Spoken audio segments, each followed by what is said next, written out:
I was listening to a podcast with Eric Weinstein recently, and one of the things he was talking about that really spoke to me was that we're not currently having conversations about a new form of capitalism. Isn't it amazing that we're not talking about post-capitalist, post-communist economics?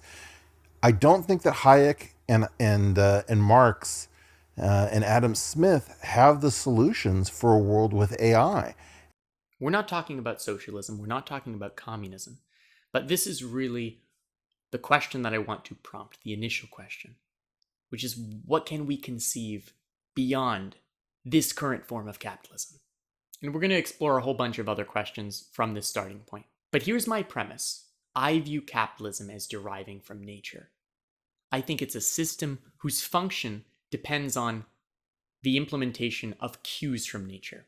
So any future innovations that we have, any way that we fix whatever is failing with this version of capitalism to update it for 21st century efficacy, it needs to be inspired by nature, or it's not going to work very well.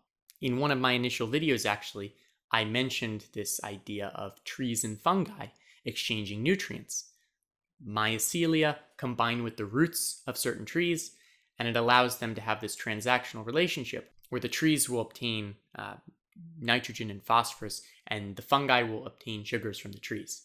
So it's mutually beneficial. It's very similar to our human concept of free trade. In other words, we are playing to the strengths of the parties involved. If one party is better at producing one thing, then we want them to produce it because it'll be cheaper. In an even more fundamental sense, neurons perform a similar type of exchange. It's more input-output related. Dendrite to axon terminal, input to output. The form of the neuron has this kind of connective impulse. What do I mean by that? Simply that one neuron needs other neurons to perform its function. Humans need other humans to perform our functions. And this is the whole basis of capitalism, that we cannot build a good society on our own. And if we're really trying to build something that isn't just a ruthlessly mechanistic, hierarchical system, we want to find a way to tap into the gifts of the human soul, right? What each individual has to offer.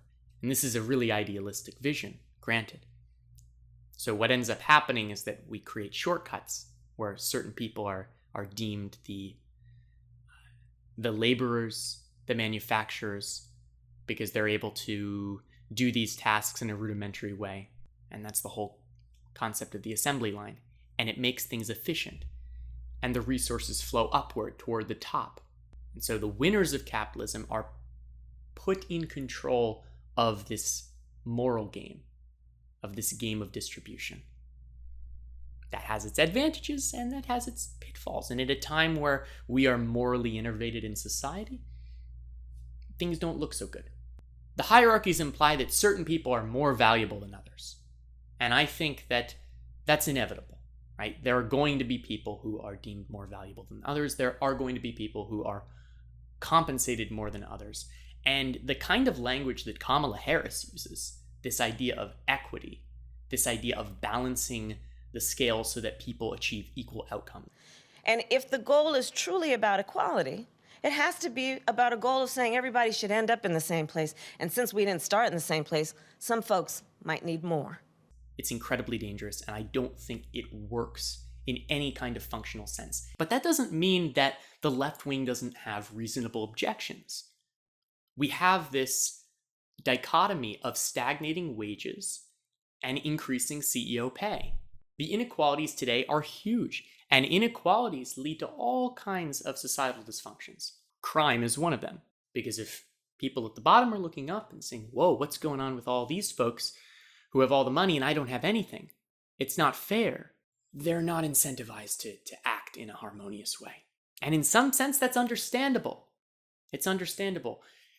It's not good to encourage violence and property destruction. And I think the right wing has very fair objections on that front. But see, this is the balance. There are concerns on the left wing that are completely reasonable and need to be listened to, and there are concerns on the right wing that need to be listened to as well. And we're doing a very bad job as individual citizens of bridging these divides. They're really informational divides. There are people who are seeking out different explanations, different problems as to what's going on in this world, what's going wrong in this world. If we don't address these concerns, we really will be in a form of late-stage capitalism. So let's not make it late stage. Let's make it adolescent stage. Let's update it. Let's fix what's going wrong. Let's fix how it's been corrupted. Because I know the objection that's going to be delivered. People are going to say, when you criticize capitalism, you're not really criticizing capitalism. Because what we have right now isn't real capitalism. Okay, but it's not really addressing the problem at all. Okay, we can argue over terms all day, but we have to acknowledge that whatever this form of capitalism has reaped is not working. It's not functional. Now, in case you are wondering, is this just me talking about natural metaphors and their importance in describing the dynamics of an economy? No! Adam Smith, folks, Wealth of Nations. He used nature quite frequently to illustrate the concept of free enterprise. Behold, quote, the commerce besides which any nation can carry on by means of a river, which does not break itself into any great number of branches or canals, and which runs into another territory, can never be very considerable, because it is always in the power of the nations who possess that other territory to obstruct the communication between the upper country and the sea. We sort of have an intersection between the natural component, the bodies of water, and a more man-made component, which is the powers governing those bodies of water. Of course, it's not 1776 anymore. We have new problems today, which kind of brings us to the next big question, which is, what are the inequalities that the internet has created? We probably have to back up here. Okay, what even is the internet? What are its economic functions? Very simple. It's a digital plane of information transfer. Emails, messages, online calls, videos, but also purchases and transactions like stocks, crypto, even dating now. The function is to make the information transfer more efficient, because we have this amazing idea in Western civilization that efficiency is superior. Wrong, wrong, wrong, wrong. I can't emphasize how wrong this is. Efficiency does not mean better. Efficient is faster. But faster might mean falling off an ethical cliff more quickly. Now, what are the inequalities that the internet has created? Here's the big one. Property ownership. You might call them digital real estate owners. And the primary ones are the big tech corporations. Okay? We all know this. Right? The ones who sell the products that enable connection to the internet. Microsoft and Apple. Those who own the entertainment that's being hosted on the internet. Alphabet, Meta, Netflix. Those that facilitate product transactions via the internet, Amazon. Right? And these are just examples. Of course, I'm oversimplifying things. So if you're connected to the owners, you're probably going to be better off. If you aren't connected to the owners, you're fucked. You can be connected in so many different ways. Upper management, consulting, engineering, HR, right? The people who are actually entertaining on the platforms. If you own shares of the companies themselves, whatever it is, you gotta somehow be connected to the top of the hierarchy if you want more access to capital, so that you can afford to live in a society where prices are skyrocketing, especially housing prices. If you don't have access to the capital, this inflation is totally crippling. Totally crippling. Here comes another natural metaphor. Trees in a network governed by the root system can transmit information to other members of the network. So if a predator is eating the leaves of one of the trees, there's a warning that prepares a toxic chemical release. I think that's right. I also think there's an internally managed hierarchy of importance whereby trees that are more foundational to the thriving of a network are prioritized above others. And this actually is quite a nice social metaphor.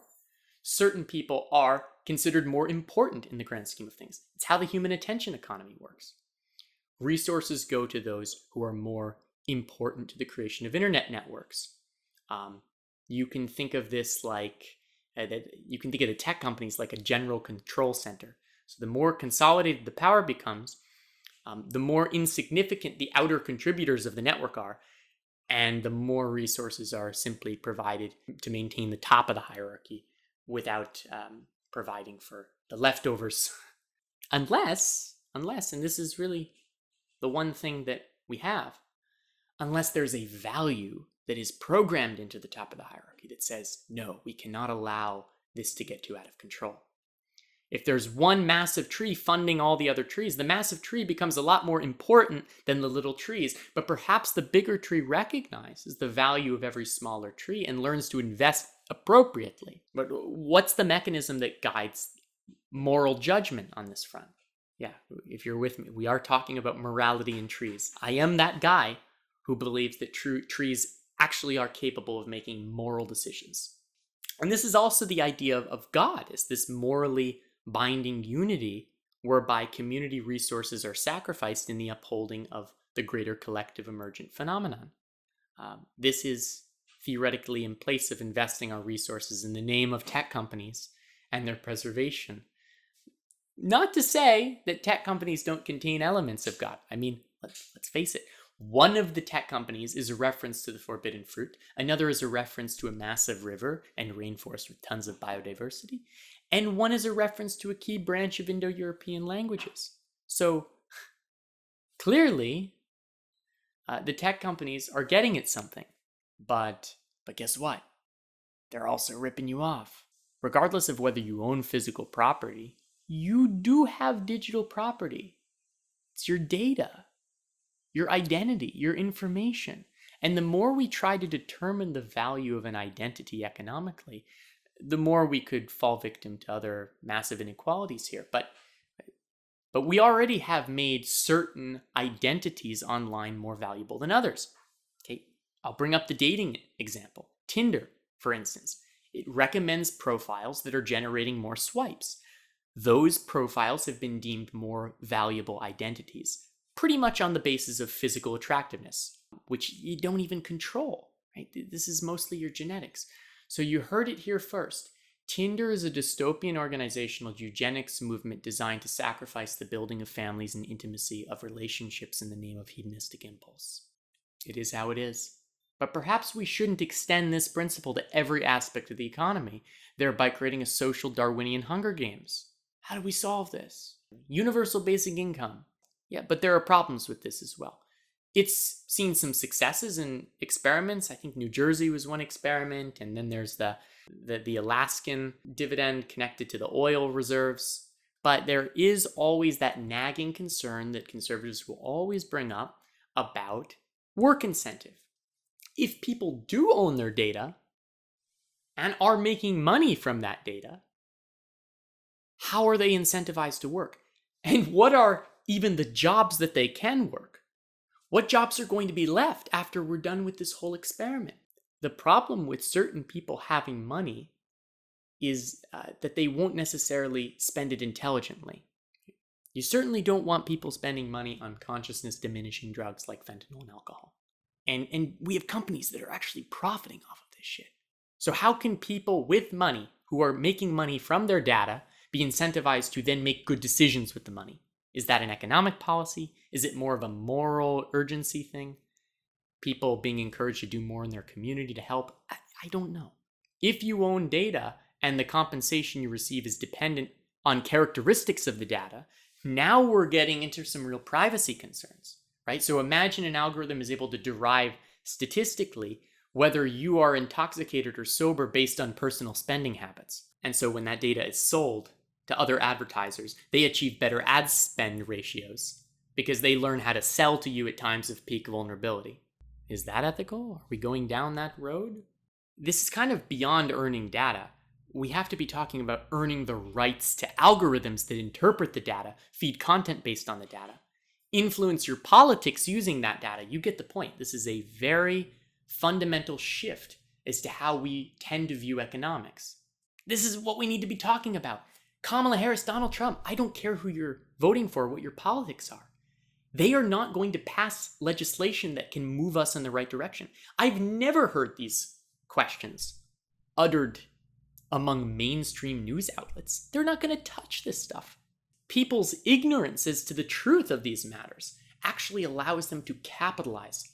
Maybe we're just too stupid to understand this stuff. Maybe even the people at the top are too stupid. I think there are other people who see the moral urgency of having real conversations on these issues. If you are someone who has any kind of idea, especially a scientist who's invested in exploring the dynamics of nature, we should be all ears. We should be figuring out really sophisticated economic models based on natural discoveries. After all, economics itself is a science. And I have my own ideas on this, but, they're not important right now. The bottom line is this: we're running low on innovation, figuring out how to move capitalism forward effectively in the 21st century, at least among the public conversations.